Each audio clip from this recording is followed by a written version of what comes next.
A chilling shadow fell over the Christmas Eve festivities in Plateau State, Nigeria, as the joyous laughter was replaced by cries of despair and mourning. Gunmen targeted 17 communities across the Mangu, Bokos, and Barkin-Ladi local government areas, leaving a trail of over 140 lives lost in their wake.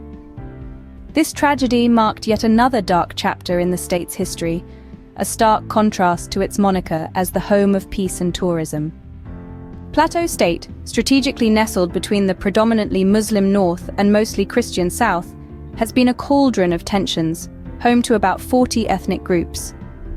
Over the past 2 decades, this region has borne witness to a series of violent conflicts, with a staggering 80,000 people displaced in just the last 6 months. A troubling question looms large. Why has this cycle of violence persisted, defying resolution? Take a step back to September 2001, when Jos, the capital of Plateau State, was engulfed in riots that claimed nearly 1,000 lives. Fast forward to November 2008, when sectarian riots between Christians and Muslims resulted in approximately 381 deaths. The violence continued into the next decade, with conflicts in 2010 claiming around 1,000 lives. In 2013, the state experienced 2 separate clashes, resulting in multiple fatalities. The common thread weaving these incidents together is often disputes over land and water. The tension between Muslim Fulani herders and Christian farmers, particularly from the Barom and Irigwe ethnic groups, has spiraled into a destructive cycle of retaliation. This dichotomy between indigenes and settlers has only further fueled these conflicts. The traditional nomadic lifestyle of the Fulani herders is increasingly incompatible with the modern world, marked by urbanization, land scarcity, and competition for resources.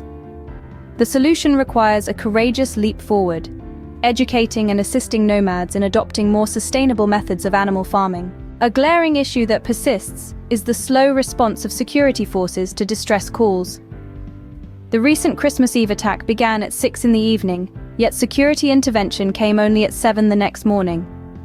Rebuilding trust in security officers and ensuring their swift response is a critical step towards preventing further tragedies. Yet amidst this grim reality, glimmers of hope persist in the promises made by security officials and President Bola Ahmed Tinubu to tackle the security challenges.